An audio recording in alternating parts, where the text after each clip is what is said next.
এই হচ্ছে CC camera আর এই হচ্ছে আমাদের গাড়ি। মাওয়া ঘাটে সিসি ক্যামেরা থাকা সত্ত্বেও আমাদের গাড়ি থেকে চুরি হয়েছে। আমার বন্ধুর মানিব্যাগ ভুলে গাড়িতে রেখে গিয়েছিল। মানিব্যাগে প্রায় 8,000 টাকা ক্যাশ ছিল, সঙ্গে এয়ারপোর্ট, ঘড়ি, পাওয়ার ব্যাংক সব উধাও। আপনি যদি মাওয়া ঘুরতে যাওয়ার পরিকল্পনা করে থাকেন তাহলে এই ভিডিওটি শেষ পর্যন্ত দেখুন, না হয় আমাদের মতো বাস খেতে হবে। কারণ আমাদের সঙ্গে যা ঘটেছে তা আপনার সঙ্গেও ঘটতে পারে। ঘটনার পর আমরা পুলিশকে জানিয়েছি, সাংবাদিক ভাইয়েরা ছিল তাদেরকে আমরা অবগত করেছি। পুলিশ বলেছে বিষয়টি মানুষের কাছে তুলে ধরতে, যাতে সবাই সচেতন থাকতে পারে। তাই আজকের ব্লগটি শুধু ঘোরাঘুরি নয়, আপনাদের জন্য একটি গুরুত্বপূর্ণ সতর্ক বার্তা। রাত 3:30 আমরা রওনা হলাম মাওয়ার উদ্দেশ্যে। চারদিকে তখনও গভীর রাত, রাস্তাঘাট প্রায় ফাঁকা, সামনে লম্বা পথ, তাই সবাই বেশ উৎসাহ নিয়ে যাত্রা শুরু করলাম। ভোর 6টার দিকে পৌঁছে গেলাম গাজীপুরা বাস স্ট্যান্ডের একটি গ্যাস পাম্পে, কিন্তু সেখানে গিয়ে দেখি বিশাল সিরিয়াল। এতক্ষণ অপেক্ষা করতে করতে মাথায় ঘুরে যাওয়ার মতো অবস্থা। এরই মধ্যে আমার ফোনের চার্জও প্রায় শেষ, তাই ভাবলাম ফোনটা চার্জে দিয়ে সকালের নাস্তাটাও সেরে নেই। তারপর চার্জার হাতে নিয়ে কুটুমবাড়ি রেস্তোরাঁয় চলে গেলাম। সকালে নাস্তা শেষ করে আবার রওনা দিলাম। এবার লক্ষ্য যাত্রাবাড়ি, কারণ সামনে আরেকবার গ্যাস নিতে হবে। এতক্ষণে সকাল 8:05 বেজে গেল। ঢাকার রাস্তায় শুরু হয়ে গেল যানজট। ধীরে ধীরে এগোচ্ছি আমরা।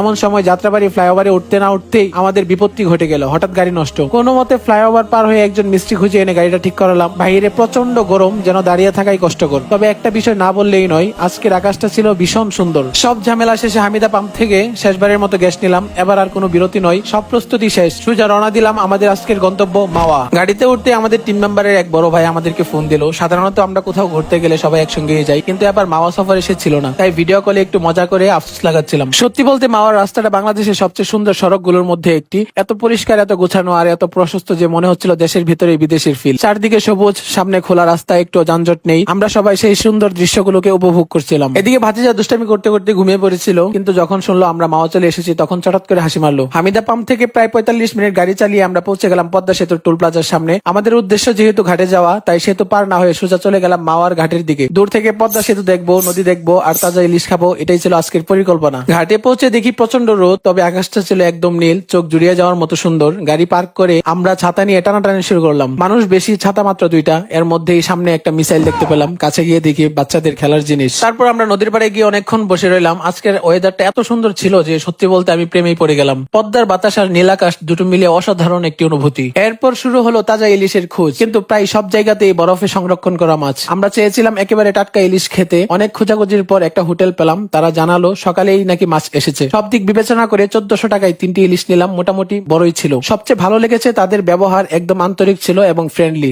মাছ ভাজার দায়িত্ব অবশ্য দোকানের লোকদেরই, কিন্তু আমি মজা করে রান্না করছিলাম, যদিও আমি রান্না পারি না। কিছুক্ষণ পর গরম গরম ইলিশ চলে আসলো টেবিলে। আমরা মোট জনসংখ্যা ছিলাম 10 জন। প্রত্যেকের ভাগে 2 টুকরো করে মাছ, সঙ্গে ছিল আলু ভর্তা, মাছের ভর্তা, ডাল, বেগুন ভাজি। সব মিলিয়ে জমে গেল দুপুরের খাবার। আর এই হোটেলে সবচেয়ে বড় আকর্ষণ ছিল খেতে খেতে পদ্মা নদী দেখা যায়। নদীর বাতাস গায়ে লাগছিল, আর সামনে বিশাল নদী। প্রচন্ড গরমের মধ্যেও সেই বাতাস যেন সব ক্লান্তি দূর করে দিচ্ছিল। সত্যি বলতে তখন মুহূর্তটা অনেকটা কক্সবাজারের ফিল দিচ্ছিল। খাওয়া শেষ করে সবাই নদীর পাড়ে বসে গল্প করতেছিল। আমাদের দলের সবাই প্রায় দম্পতি, শুধু আমরা দুজন ছিলাম মিসকিন। একজন বিবাহিত হয়েও একা এসেছে, আর আমি তো আগে থেকেই জাতীয় মিসকিন। দেখতে দেখতে বিকাল 3:33 বেজে গেল। আজই আবার ময়মনসিংহ ফিরতে হবে, তাই আর দেরি না করে গাড়ির দিকে হাঁটা ধরলাম। কিন্তু গাড়ির কাছে গিয়ে শুরু হলো আসল ঘটনা। প্রথমে তার হাত ঘড়ি খুঁজে পাচ্ছিল না, তারপর এই ভাতিজার এয়ারপোর্টস খুঁজে পাচ্ছিল না, তারপর খুঁজে দেখলাম এগুলো পাচ্ছি না। পাওয়ার ব্যাংকও খুঁজতেছি, ওইটাও নাই। তারপর আমরা ভুলে রেখে যাওয়া মানিব্যাগ খুঁজে দেখলাম, মানিব্যাগের ভিতরে প্রায় 8,000 টাকা ক্যাশ ছিল, ওইগুলাও নাই। সবচেয়ে অবাক করার বিষয় হলো আমরা ভেবেছিলাম গাড়িটা লক করেই গিয়েছি, তাই সবকিছুই নিরাপদ, কিন্তু এসে দেখি গাড়ির লক খোলা। আমরা নিশ্চিত ছিলাম লক করেই গিয়েছি। তখন মাথায় শুধু একটাই প্রশ্ন, এটা কিভাবে সম্ভব? মানিব্যাগে থাকা 8,000 টাকা ক্যাশ এবং 3-4 হাজার টাকার জিনিসপত্র উধাও। আর দেরি না করে সিসিটিভি দেখতে গেলাম, কারণ ক্যামেরাটা ছিল ঠিক আমাদের গাড়ির দিকেই। দেখে আশ্বস্ত হয়েছিলাম, কিন্তু পরে জানতে পারলাম ক্যামেরাটা ছিল নষ্ট।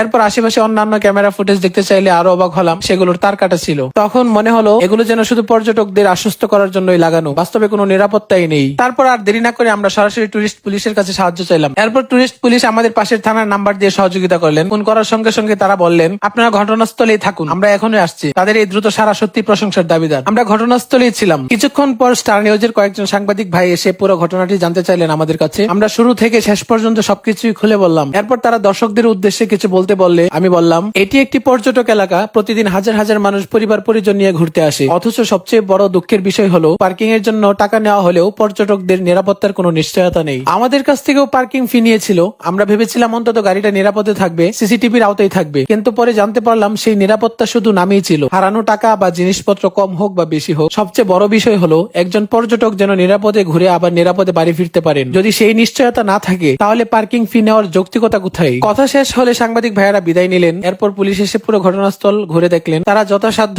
চেষ্টা করেছে, কিন্তু কার্যকর সিসিটিভি ফুটেজ না থাকায় চোর শনাক্ত করা সম্ভব হয়নি। পুলিশ সদস্যরা আমাদের কাছে দুঃখ প্রকাশ করেছে আর জানিয়েছে এমন ঘটনা এখানে নতুন নয়, কয়েকদিন পরই নাকি এমন ধরনের ঘটনা ঘটে। শেষ পর্যন্ত তারা আমাদেরকে বলেন, আপনারা বিষয়টি নিয়ে লিখুন, ভিডিও বানান, যেন মানুষ অন্তত পক্ষে সতর্ক থাকতে পারে। এরই মধ্যে সন্ধ্যা 6টা বেজে গেল। যেহেতু ময়মনসিংহ অনেক দূরের রাস্তা, তাই আর সময় নষ্ট না করে আমরা ফেরার উদ্দেশ্যে রওনা করে দিলাম। কিন্তু আজকে যেন বিপদ আমাদেরকে পিছুই ছাড়ছিল না। কিছু দূর যেতে না যেতেই গাড়ি আবার নষ্ট হয়ে গেল। আল্লাহ তাআলা অশেষ রহমতে ঠিক পাশেই ছিল একটি গ্যারেজ। আগের যে চাকাটিতে সমস্যা হয়েছিল আবারও সেই একই চাকার মধ্যে সমস্যা হয়েছে। অনেক কষ্টে গাড়িটি ঠিক করিয়ে আবার যাত্রা শুরু করলাম। তখন মুন্সিগঞ্জে রাত প্রায় 8:30 বেজে গেল। ময়মনসিংহ আসার পথে আরো 2বার আমাদের গ্যাস নিতে হয়েছে। মাঝখানে আমরা খাবার দাবার খেলাম, যার ফলে অনেক লেট হয়ে গিয়েছে। আমাদের ময়মনসিংহ আসতে আসতে প্রায় রাত 3:30 বেজে গেল। দর্শকদের উদ্দেশ্যে বলি, আজকের এই ভ্রমণ আমাদের অনেক সুন্দর স্মৃতি দিয়েছে, আবার একটি তিক্ত অভিজ্ঞতাও শিখিয়েছে। তাই যদি মাওয়া বা অন্য কোনো পর্যটন এলাকায় ঘুরতে যান, তাহলে কখনোই মূল্যবান জিনিসপত্র গাড়ির ভিতরে রেখে যাবেন না। আর শুধু সিসিটিভি দেখেই নিশ্চিন্ত হয়ে যাবেন না, নিজের নিরাপত্তার দায়িত্ব আগে নিজেকেই নিতে হবে। আশা করি আমাদের এই অভিজ্ঞতা আপনাদের আরো সতর্ক হতে সাহায্য করবে। তো আজকের ভিডিওটি এই পর্যন্তই। সবাই ভালো থাকুন, সুস্থ থাকুন। আল্লাহ হাফেজ। আসসালামু আলাইকুম।